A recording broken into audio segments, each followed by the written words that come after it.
Olá, tudo bem? Eu fui convidado pelo professor Luiz Cristóvão Porto, da UERJ, para dar uma palestra para os alunos dele da disciplina eletiva de histocompatibilidade, uma palestra sobre a visão do profissional e novos desafios no laboratório de HLA. Então eu falei um pouquinho da importância do HLA no nosso cenário atual, no cenário científico, no cenário de laboratório, e falei um pouquinho sobre cada técnica que é desenvolvida no laboratório de HLA. Ficou interessado? Vem comigo!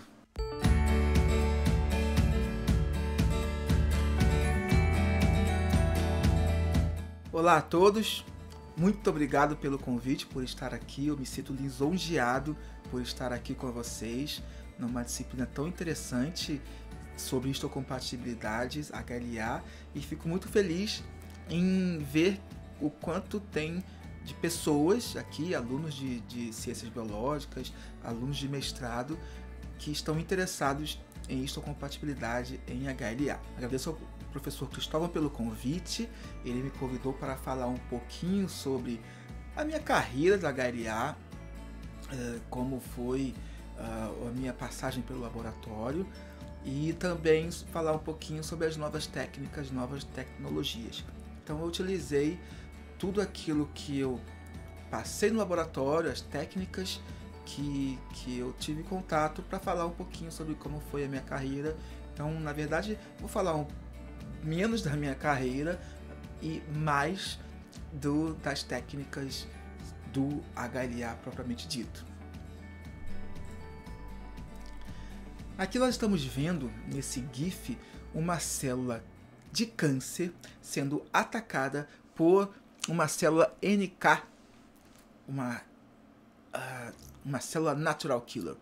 E é muito interessante que a gente vê as células NK tocando na célula, e aí então a célula maior, que vocês podem ver no centro do vídeo, ela começa a se desintegrar, ela meio que se desfaz, né?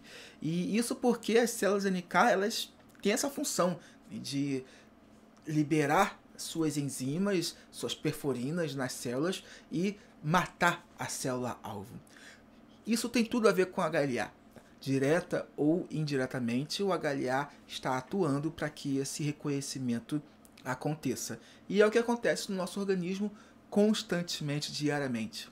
Nossas células reconhecendo organismos estranhos, células defeituosas, patógenos invasores, e atacando esses organismos. Não somente através do HLA, mas a gente vai falar sobre tudo aquilo que está relacionado ao HLA. Tá? As células natural killers, outros tipos de células, outros tipos de moléculas também. Bom, então aqui nós temos o HLA e, como eu falei, outros componentes, os receptores KIR, por exemplo, MIC-A, MIC-B, célula NK, linfócitos TCD4, TCD8. Então tudo isso está relacionado a essa gama de associações que eu coloquei aqui para vocês. Então o HLA, por exemplo, está associado ao transplante de órgãos. Ele é fundamental no transplante de medula óssea, no transplante de rim. Ele está relacionado à terapia transfusional. Algumas reações transfusionais, quando há doação de sangue, tem uma reação que é muito grave, podendo levar até mesmo à morte. E o HLA é importantíssimo nesse aspecto. Você saber qual é a tipagem HLA do receptor e do doador é importante para você até mesmo entender o que está acontecendo e salvar a vida daquele paciente. Associação com doenças.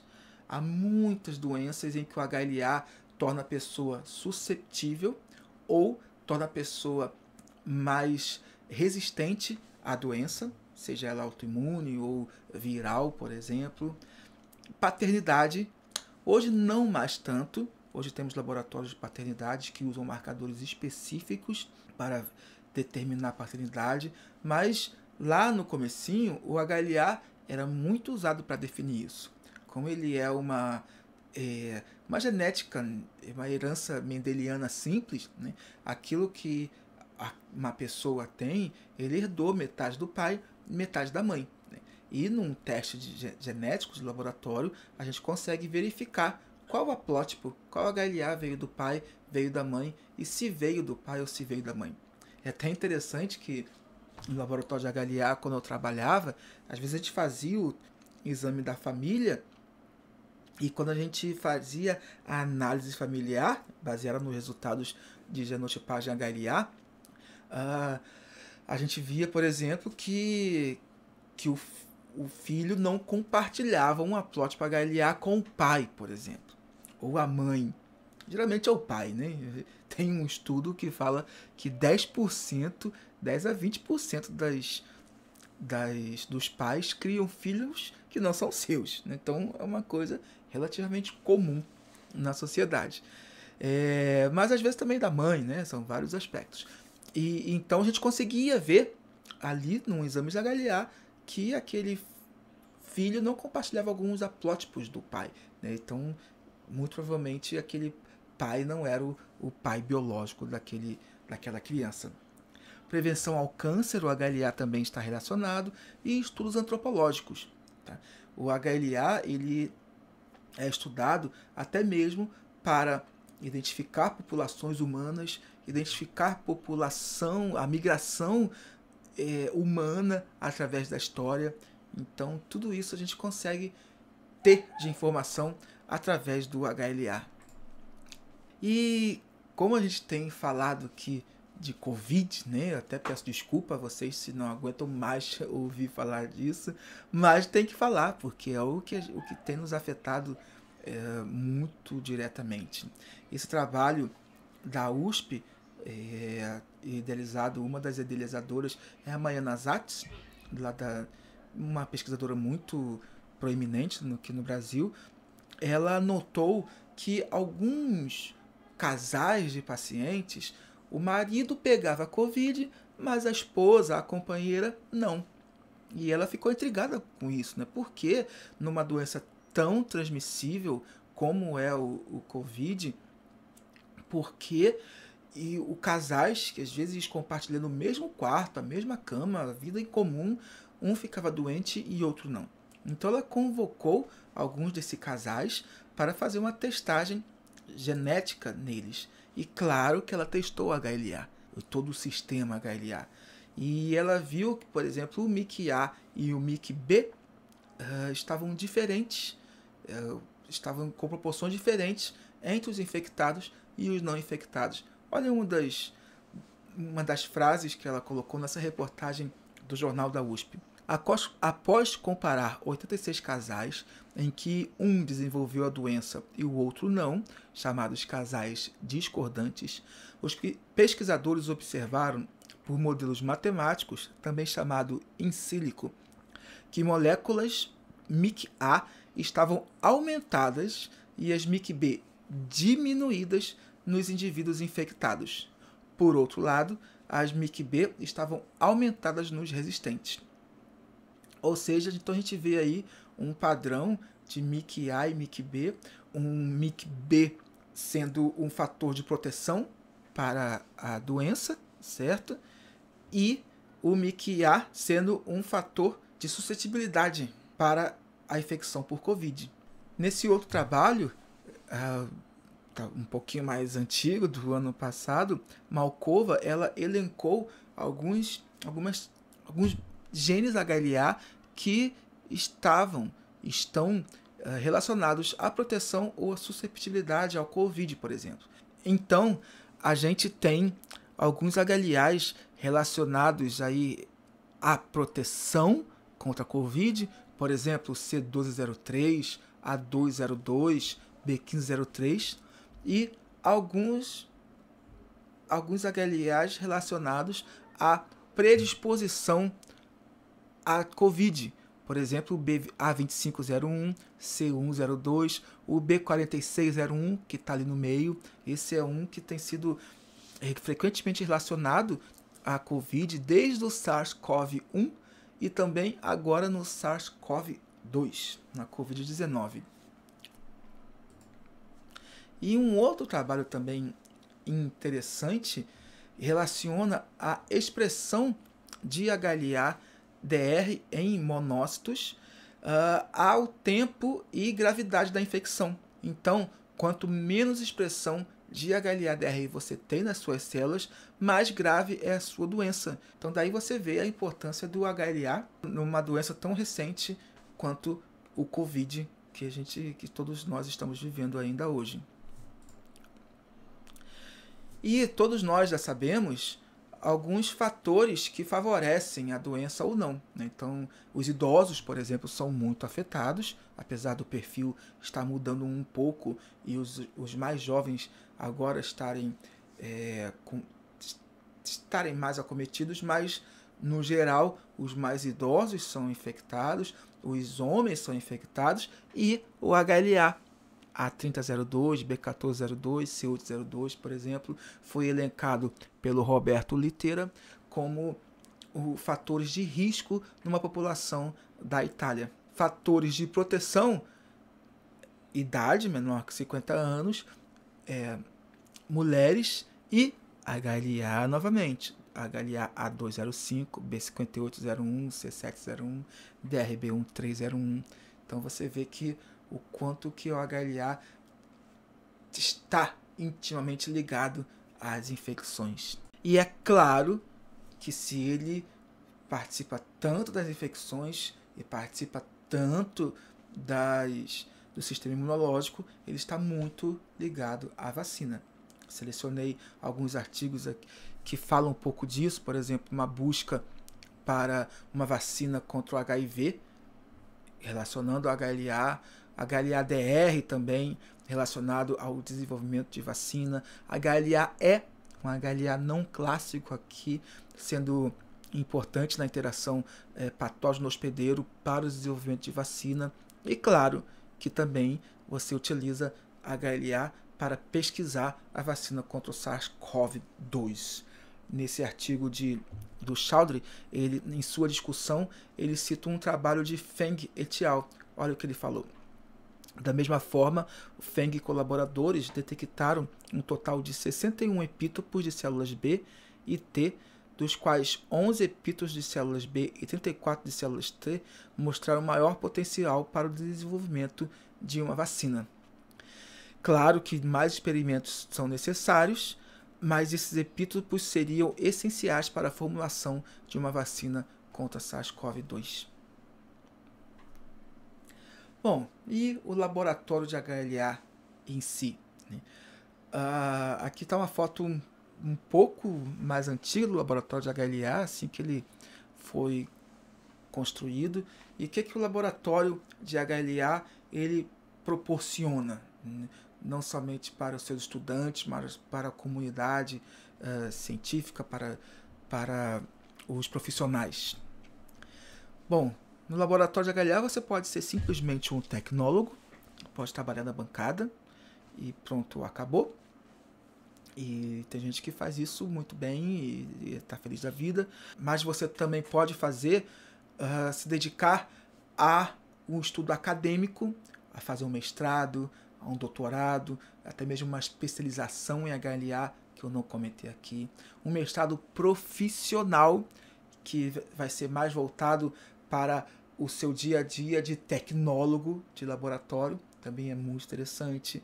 E o laboratório de HLA, ele acaba formando você também para outras coisas relacionadas ainda ao HLA. Por exemplo, muitas pessoas saíram do laboratório de HLA ou saíram da especialização em HLA para trabalhar no Redome como analista de busca, né? O Banco Nacional de Doadores de Medula Óssea. E você pode ser o que você quiser, né? Você pode trabalhar um pouco no laboratório e depois seguir a sua carreira em outro setor, em outra área, né? Mas o laboratório vai estar sempre contribuindo para a sua formação. A minha passagem pelo laboratório, ela foi extensa. Eu trabalhei lá por cerca de 12 anos e eu passei basicamente por todas as técnicas de laboratório que são utilizadas para fazer HLA. Então eu selecionei aqui a maioria delas, não falei das muito antigas, mas falei daquelas que são essenciais e que são utilizadas basicamente até hoje.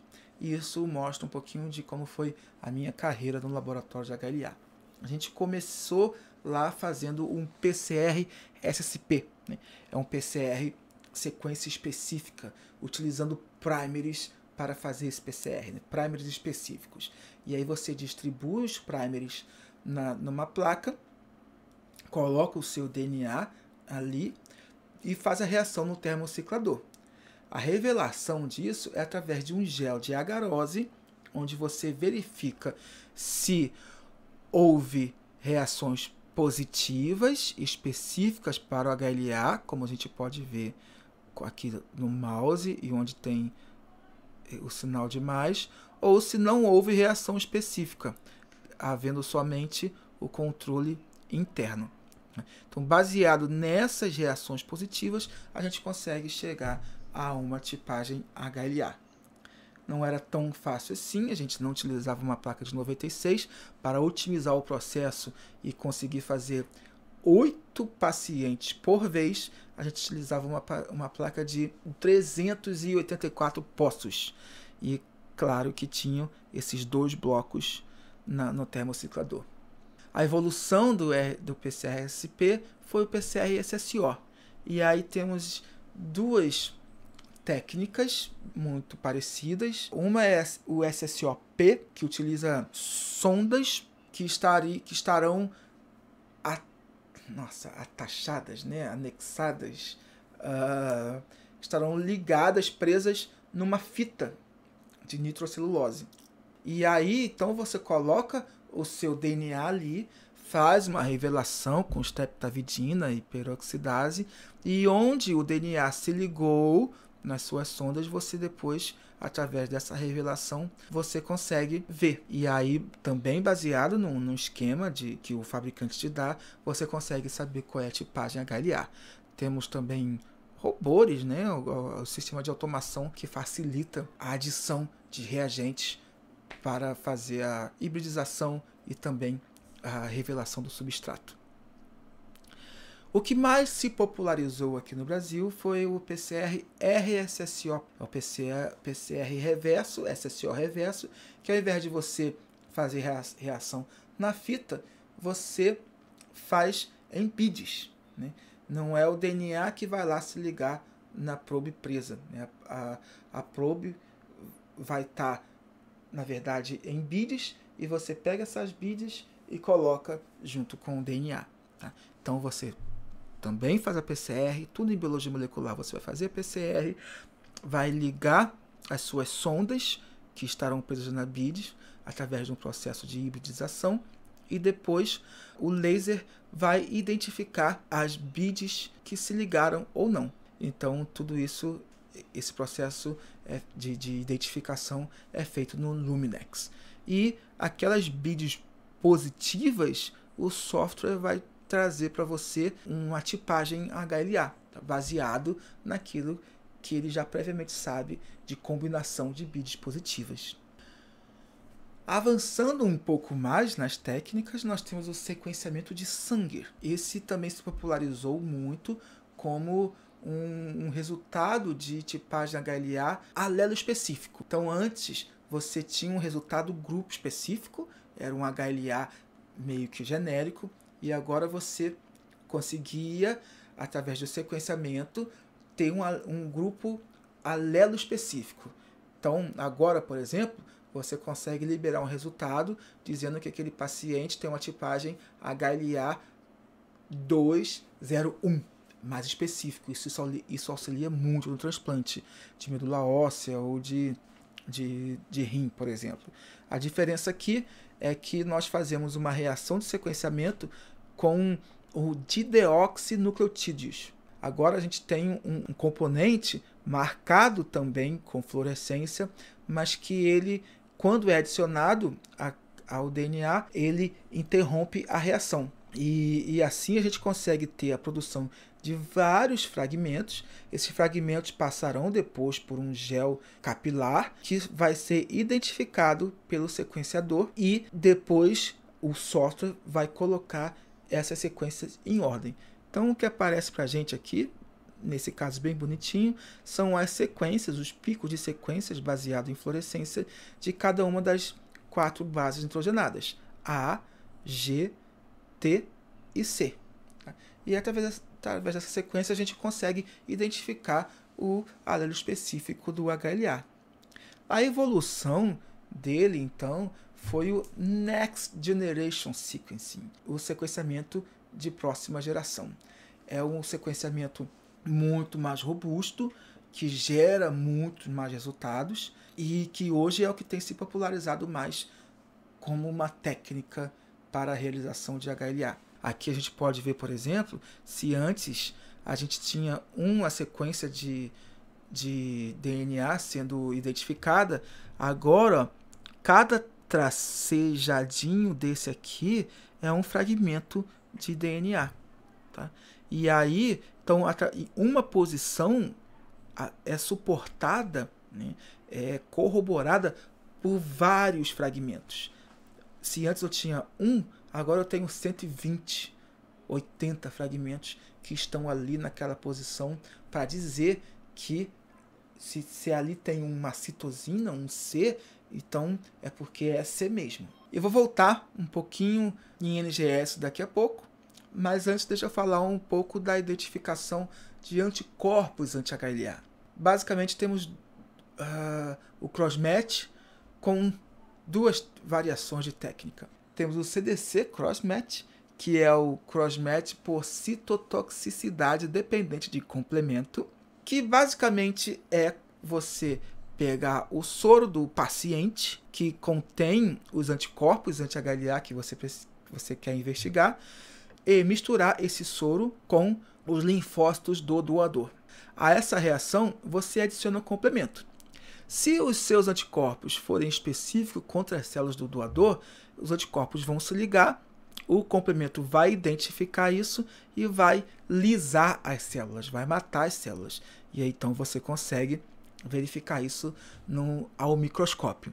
Se os anticorpos não se ligarem às células, então o complemento não vai identificar aquela reação e as células não vão morrer. A outra forma de você fazer isso é através do flow crossmatch, que é o crossmatch, a prova cruzada por citometria de fluxo. Tá? Crossmatch também pode ser chamado de prova cruzada. A ideia é a mesma, você vai pegar os anticorpos do receptor que está no soro e vai fazer com que eles se liguem, ou não, às células do doador, aos linfócitos. Só que aí agora você vai passar por um citômetro de fluxo e através do laser vai identificar se houve essa reação ou não. Tá? Porque você vai colocar ali uma anti-IgG humana para identificar a reação. E o interessante da citometria de fluxo é que você consegue separar se houve reação em células T ou em células B. E aí você consegue medir essa intensidade de reação. Tá? Então é uma técnica mais sensível e que tem se popularizado bastante também nos laboratórios de HLA. E a outra maneira de você pesquisar os anticorpos é tentando identificar quais são os anticorpos HLA que estão ali presentes. Então a gente tem, por exemplo, um screening, desde um screening geral com BIDs contendo vários antígenos de HLA, onde os anticorpos vão se ligar, até um anticorpo específico, até um exame que você consegue identificar especificamente qual é o anticorpo que está presente no soro do paciente. Tá? Então, neste caso, eu tenho uma BID ligada a somente um tipo de antígeno HLA. E se esse antígeno aqui, por exemplo, ele é positivo, né, é porque aquele soro tem um anticorpo específico para o HLA-A2, por exemplo. Tá? Aqui é só para ilustrar, né, como é feito o screening. Eu tenho um tipo de BIDs marcada com vários antígenos HLA. Tá? Então, quando eu coloco o soro aqui, se o soro tiver um anticorpo anti-HLA-A3, ele vai se ligar nessas BIDs aqui. Eu vou passar isso para o Luminex, e o Luminex vai identificar, então, que eu tenho que nesse grupo de bits eu tenho um dos anticorpos marcados. E voltando agora ao NGS, que é um dos títulos da nossa palestra, né? As novas tecnologias, o NGS é sem dúvida a mais recente tecnologia para identificação de HLA nos laboratórios. Tá? De uma maneira geral, ele começa também com PCR, lembre-se, tudo aqui em biologia molecular vai começar com PCR. Depois disso, você vai fragmentar esse DNA em vários pequenos pedaços, vai ligar adaptadores a cada um desses fragmentos, porque são esses adaptadores que vão fazer com que o seu fragmento se ligue na flow cell, e também são esses adaptadores que vão identificar os seus pacientes e os seus locus HLA. Antigamente, seja SSP, SSO, sequenciamento, a gente tinha um medo danado de misturar as amostras, porque poderia vir contaminação. Agora, no NGS, como a gente adiciona esses adaptadores previamente, a gente já consegue saber, a gente já consegue identificar lá no final quem é quem, qual paciente é e qual locus é. Então a gente já consegue fazer a reação com tudo misturado, o que é muito útil para todo o processo. Tá? Eu coloquei aqui do lado um cartucho e uma flow cell. Toda a reação de sequenciamento vai acontecer na flow cell, que é uma lâmina de vidro pequena, relativamente pequena, que contém as sondas onde o DNA vai se ligar. Quando a gente prepara a biblioteca de DNA, a gente adiciona essa biblioteca no cartucho, que já vai ter ali todos os reagentes necessários para a reação de sequenciamento, e o equipamento pega o DNA e todos os reagentes e vai jogando na flow cell para que a reação aconteça. Então, aquele DNA que se ligou na flow cell, ele vai ser hibridizado, ele vai ser aumentado, ele vai passar por novas reações de sequenciamento e vão formar cluster. E cada vez que isso acontece, ele vai identificando a sequência de cada um daqueles fragmentos que estão sendo sequenciados. Tá? O equipamento vai detectando isso e vai colocando os fragmentos em ordem, e baseado na ordem dos fragmentos, ele vai também concedendo uma ordem de sequência de nucleotídeos que vai dar depois na tipagem HLA. Uma rápida comparação entre o Sanger e o NGS. O Sanger, antes você estava pescando com uma varinha, e agora você faz uma pesca de arrastão, né, com rede, pegando tudo que tem pela frente. Antes a gente tinha um fragmento para conseguir identificar a sua leitura, né, para você fazer a sua leitura. Agora você tem 80, 100, 120 fragmentos para corroborar o nucleotídeo naquela posição específica. E para que serve o NGS hoje? De novo, para tudo. Tá? Se você vai num laboratório qualquer de análises clínicas e precisa fazer uma pesquisa de câncer, grande parte desses testes hoje são feitos por NGS. No HLA, para transplante também, já todos os laboratórios já estão se movendo para fazer a tipagem HLA por NGS. É importante também na virologia. Hoje o principal teste para identificar se você está com Covid ou não é o real time. Mas na hora que você precisa identificar uma nova variante, é o NGS que tem sido usado sem dúvida nenhuma. Bactérias, para a agricultura, né? Eu estava conversando com um colega da Illumina e é impressionante os sequenciadores que tem na Embrapa, por exemplo, nos centros de pesquisa voltados para a agricultura, porque eles também estão fazendo novos testes e selecionando novas sementes baseadas no NGS. E no genoma humano. O NGS concedeu uma rapidez muito grande para a análise do genoma e também barateou muito esse teste. Tá? Hoje nós temos equipamentos que que são equipamentos de high throughput, que leem milhares, milhões de cópias ao mesmo tempo e geram dados absurdos para a gente poder analisar o genoma humano. Bom, então, em suma, o que o laboratório de HLA pode oferecer, né? Além de todo um setor, todo um serviço profissional, né? Toda uma especialização profissional que você tem, ele também te oferece uma vantagem educacional, tá?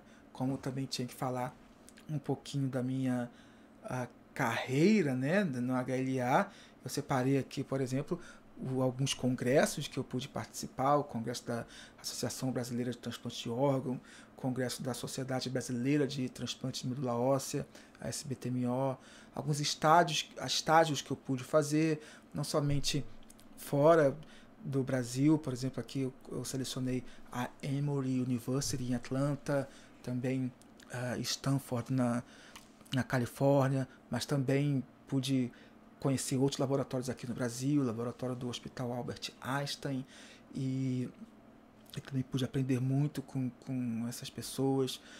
Na parte educacional, né, mestrado, doutorado, também podendo apresentar meu trabalho em congressos, aqui um pôster no Congresso da Sociedade Americana de Histocompatibilidade Imunogenética, e fora também toda a preocupação social que o laboratório tem, né? Por exemplo, na realização de campanha de doação de medula ósseas, captando e conscientizando novos doadores para alimentar o banco de doadores de medula óssea. E uma outra coisa boa também que o HLA traz é para a saúde. Aqui estamos eu e o Dr.